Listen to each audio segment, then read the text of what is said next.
Hello everyone and welcome to the third episode of the Gentle Transformation podcast. And today is a very special topic for me because this is something I've been fighting for years. Some kind of circle that I stuck for years without finding the way out. And I had all those thoughts, those thinking patterns that if only I had willpower, if only I had discipline, if only I were not lazy, I would lose finally that weight. I would finally stop binge eating. I would finally stop having emotional eating episodes. I would finally start doing sport. I would finally stick to my habits. I would finally be good. But it took me years, really many years to understand that the problem is not the lack of the willpower and not the lack of discipline, but it's actually the lack of self-care, self-love, and self-respect. I actually don't need willpower and I don't need discipline. I just need to start having less fights with myself. So willpower, this is something most of us believe when we're trying to reach certain goals, and especially it's connected to weight loss goals or other health goals because it kind of feels that there is something wrong with us. And this is definitely how I believed, that there is something wrong with me, because I'm looking at my brother, I'm looking at some of my family members, I'm looking at my friends, I'm looking at my best friend, and I do not see that they are dealing with the same issues that I'm dealing. They can easily stop when they fall. It's not hard for them, just go for a run. It's okay for them to not eat when they're emotionally not comfortable. And I was always feeling that there is something wrong with me. I'm lazy, I don't have enough willpower, I don't have enough discipline, because how come my brother can just easily get up every morning and go for a run? How my friend can just have a couple of pieces of dessert, like just literally 2 spoons, and tell, okay, it's too sweet for me, I can stop, or I'm full already, I don't feel like I want it anymore. But it was never the option for me. In order to stop and not finishing that dessert, I just need to be really full, or just I don't know, I need to use all my discipline and willpower to stop and not finish that dessert, or not just give up on dessert at all. And it creates such a despair, such a conflict inside you when you see that other people do it, and they do it so easily without even thinking about that, just like that. But I need to think, I need to analyze, I need to search strategies how to not eat that, how to do sport or whatever. And there is definitely should be something wrong with me, because all those people in my life, they are not dealing with those things that I'm dealing. So why it's happening? So obviously I blame myself for every mistake I had, every time I started a new diet or I was trying to build new habit and I couldn't do it. I was blaming myself for that. I was very harsh to me. I was thinking that this is my character, there is something wrong with my character, I need to become a different person. And actually I really needed to become a different person, just not the way how I thought. But actually the truth that I understood only practically this year, that willpower it's not a characteristic, that willpower it's not a character trait. This is energy resource, and it can run out. And it can run out on many things. Think about the responsibilities that you have in your life. Think about your job, think about your studies, think about your families, think about daily stress that you have. All of that takes your willpower. You need your willpower for all of those actions. And in case you need to build new habits, you also need extra willpower. And in case at the same time you are setting yourself highly unrealistic goals, or you want from yourself so much that you are not able to do at this very moment, or while not even able to reach those goals, you're also blaming yourself and being harsh on yourself, and also your body needs now willpower in order to deal with all that negative self-talk, then in case you're using that willpower that much, if you're using this energy resource that much, then how could I expect that I have no willpower? Of course I didn't have willpower, because I wasted it on all those negative self-talk, self-blaming, and many other negative things that actually I created myself. All that stress around weight loss and building new habits that actually I created myself. And I wasted my willpower and practically my mental health on that. And let's be honest, diet culture actually demands a lot of willpower. No carbs, no food after 6 o'clock, no snacks, certain amount of calories, strict rules, certain rules. And in case you step aside a little bit one way or another, you are like a failure. And it's a huge pressure. So of course, no wonder that I lost control, no wonder that it triggered my emotional eating and my binge eating episode, and no wonder that my mind and my body, first of all, started to fight back, because it was too much for my mind and too much for my body. So I put my nervous system in danger. So obviously my body started fighting back, because again, it was in danger. So my problem was not the lack of willpower. My problem was the lack of self-compassion. And something that definitely created the most problem in my life, not only in terms of my weight loss, but practically in terms of all my goals that I ever decided to set for myself, it's actually restriction. Because contrary to general belief, restriction doesn't help you to solve your problem. It actually creates even more problem. So the harder I was trying to suppress my hunger, the more hungrier I become, and the stronger cravings I had. The more harder I was trying to take control of my life, the less control of my life I had. And it's always like that, kind of the more you suppress something, the more you put pressure on something, the equally or even higher feedback you get, because kind of the system fights back. And it's really sad that literally it took me years to understand that restriction, it's not solution to my problem. This is actually something that adding fuel to them. Luckily, over a year ago, when I had some difficult moments in my life and I understood that I cannot deal with restriction anymore, and with this belief that there is something wrong with me, shift happened. And actually shift happened when I stopped paying attention to discipline, when I stopped paying attention to willpower and restriction, and I actually start talking to myself. And I think self-talk is so crucial. It builds relationship with yourself, and it's so important. Like, there are so many recommendations, and people tell us, okay, you should be careful how you choose your partner. You should pay attention what kind of relationship you are in. You should build healthy relationship, and we kind of even learn those signs of healthy relationship. But what about healthy relationship with ourselves? Why nobody teaches, or almost nobody teaches us? Why it's not general knowledge? Why it's not general practice to talk about that and teach it each other and teach it at school, at universities? It's so important, because practically the relationship with yourself are the most crucial, because it affects the relationship with other people, it affects your relationship to your job, to food, to anything. It's so crucial. And I really think that was the main shift when I started changing how I talk to myself. And at the beginning it felt so unnatural. I remember I even started writing a script, some kind of words, how I should talk to myself and how I should not talk to myself.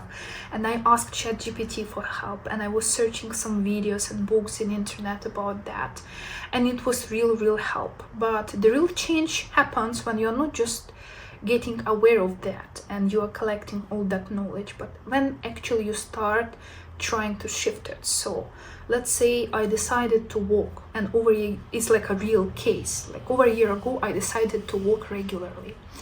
And there were days when I couldn't do my goal, and my old thinking patterns immediately came into my head when I started blaming myself.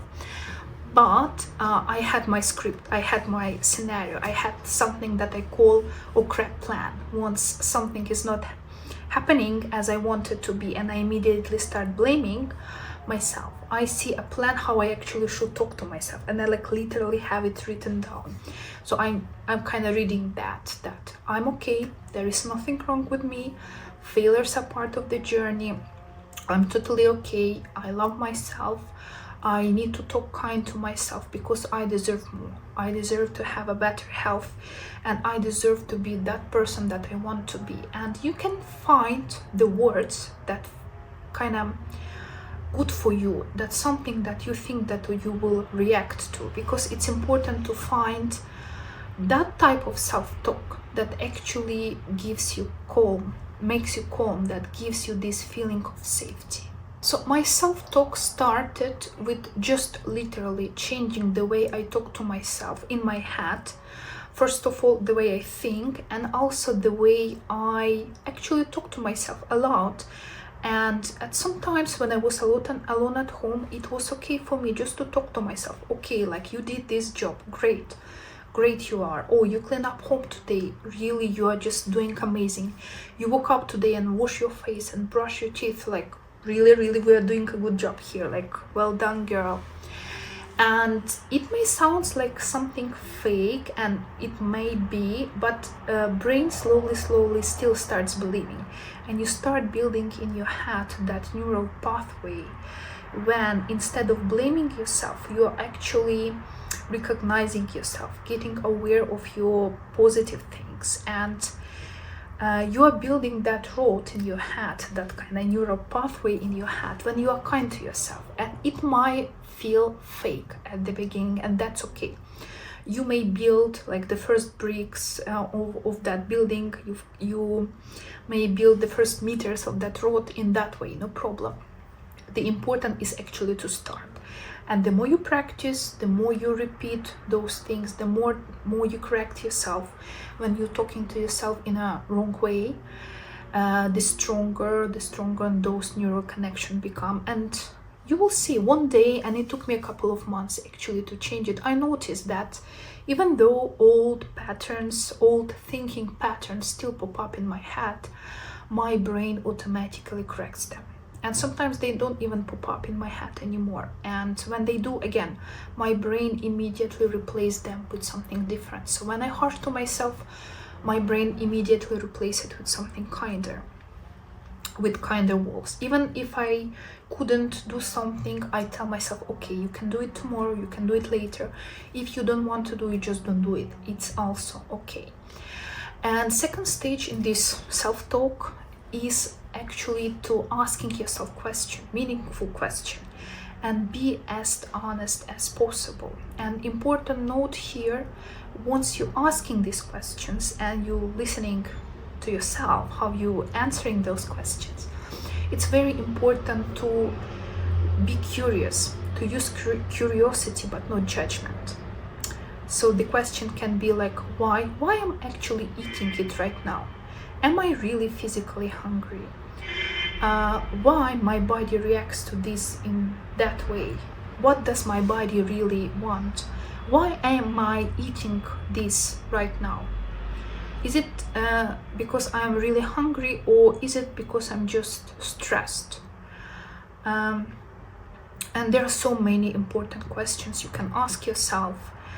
They could be different depending on the topic you're dealing with. But again, important is to be as honest as possible. Again, you can tell lie to anybody, you can pretend, but you should never tell lie to yourself, because there is nobody who's actually closer to you than you.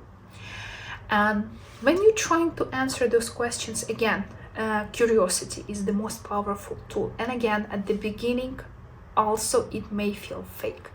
So when I'm asking myself why I'm really eating right now, or am I really hungry now, I'm not asking it myself because I want to blame myself, like, okay, you already ate, obviously you're not hungry, so why do you want to eat that cake? I'm asking because I really want to understand what are my triggers, what are my hidden reasons why I behave in a certain way. Okay, let's think. You just had your proper meal and you feel full, you feel like physically full, your stomach is full, but at the same time I feel like I want to eat cake. It's okay, There is no restriction. I'm not forbidding myself to eat that cake, but just for curiosity. I just really wonder. I just want to know myself better. I just want to kind of go a little bit deeper. Why do I want to eat that cake? Maybe I'm tired. Maybe I'm bored. Maybe I'm unhappy with something in my life. Maybe I have problems in my personal life or my professional life. Maybe there is something that I actually really want, something different, which I cannot afford, or I have no resources now to deal with that, and I use this food as a substitute. And even if you say, yes, I'm eating it because I want this something and I cannot get this something, and in order to compensate, I want to eat that cake. Okay, then eat that cake. It doesn't mean that you cannot use food as a way to get pleasure or as a way to substitute. Definitely you can, but the key difference here is awareness. Once we eat some certain type of food, or we have some other certain type of behavior, and we are not aware of that, we are living on this autopilot, and it actually controls and decides how we're gonna act. It's a one story. But when you ask yourself that question, you answer, you understand why you're doing it. Okay, maybe you ideally wouldn't want to do it. Ideally, you wouldn't want to eat that cake. But at least now, even though you are eating that cake, you are not in autopilot mode anymore. You're aware of what's happening, you understand your trigger, you understand your reason, and you consciously decide to eat that cake. And even though it seems that like result is the same, you're eating that cake, kind of, so what's the difference? But the difference is huge, because in first case you are on autopilot mode. You don't understand why it's happening. You are angry with yourself because it's happening. You are kind of in this loop, in this autopilot mode. On the other hand, you can make your own decision. And even though you decide still to eat that cake, for example, eating that cake came from the point of decision, came from the point of awareness, and it's completely different. Because once you at least start catching this point, when you are kind of in the middle between how you feel and how you react, everything changes. So normally we have emotions. Let's say we're not happy with something, and we have this trigger to eat food, and we immediately act on that, and it creates a lot of problem for us actually. But once you have this pause, for example, you had this trigger in your head, you pause, you ask yourself why you have this trigger. You're having two options: to react on this trigger and to eat, for example, that cake, or not to react to this trigger and do something else. And let's say you decided to follow the trigger and eat that cake, but you still had this decision-making moment, which is crucial, because in the first case, this situation controls you. This situation makes decision for you. In the second case, you makes decision in this situation. Control is actually in your hands, self-control. And okay, maybe today you're gonna decide to eat that cake, but maybe tomorrow you will not. And if we look at the whole months of your life, at the whole year of your life, with autopilot mode, there will be 100% of cases when you choose eating that cake as your coping mechanism without even knowledge. And in the second case, there will be some percentage of cases when you actually decide to eat that cake as a coping mechanism, but they also will be a certain percentage of cases when you will decide to do something different, when you decide not to follow the trigger. And this is how you're gonna build a different life, and this is how you're gonna be a different person. And this is really crucial. It's super hard to stop yourself. It's super hard to catch this moment, this decision-making moment.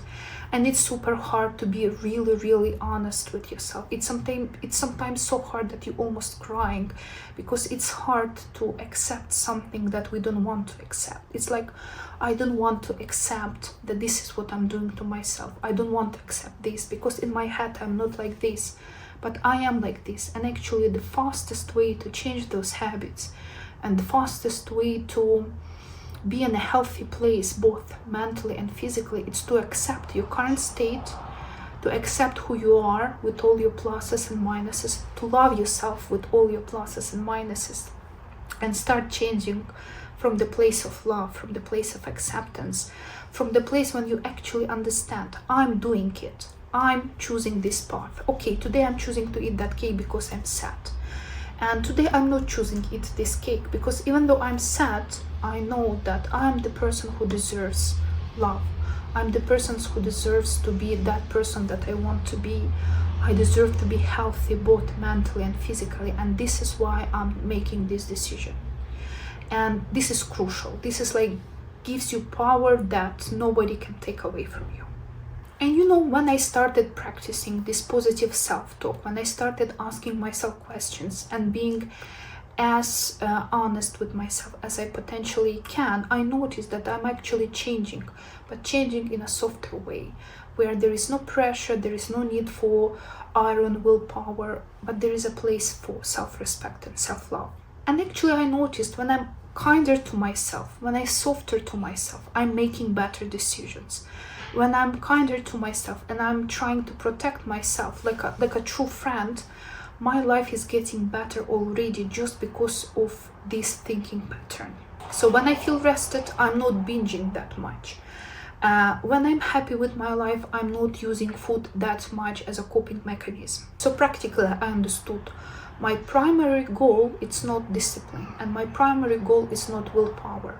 My primary goal is self-love, self-acceptance, self-awareness. And my primary goal is peace. First of all, peace with myself, with my body, and with my mind. So in case you are now in a similar situation and you're just telling to yourself, okay, maybe I'm not trying hard enough.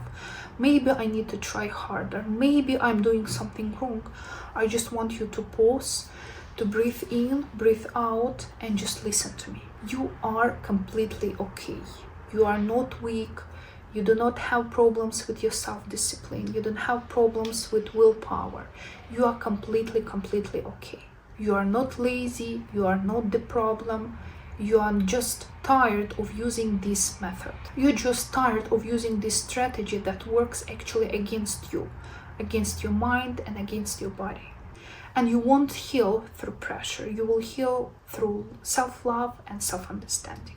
The way you talk to yourself, the way you treat yourself, the way you communicate with yourself changes all your life. And it's really important to learn how to talk to yourself properly, to learn how to support yourself, especially in difficult moments, especially when you feel that you have difficult part of your life, when you feel that you are not reaching what you want to reach, when you're confused, when you feel that you are failing your life goals. This is actually the most important moment to support yourself and help yourself. But this is not definitely the moment when you need discipline and willpower, and when you need to be harsh on yourself, because there is this kind of idea, okay, if there is something wrong with my life, I'm not reaching what I want to reach, then I need to be harsh with myself, I need to push myself to reach those goals. But it's actually really wrong. If you are gentle to yourself, you are reaching those goals so much faster and with so much more enjoyment and pleasure than you just force yourself into those goals. And maybe you even reach them, but nobody can guarantee that it's gonna be long term. And the way you treat yourself on that journey creates more problem than it actually solves it. So thank you for being here with me, because for me it's really important topic. This is literally something that changed my life and still changing my life, because I haven't reached all my goals yet, but I know I will. And thanks to this softer approach, thanks to this understanding myself, listening to myself, listening to my body, paying attention to my real needs, and having this gentle self-talk, I know that I'm gonna reach my goals. And believing that discipline and willpower are the only tools that could help me to reach my goals was so wrong. And it took me years of my life to understand how wrong I was. Luckily, I still have a lot of years ahead of me, and it's never too late to change your life.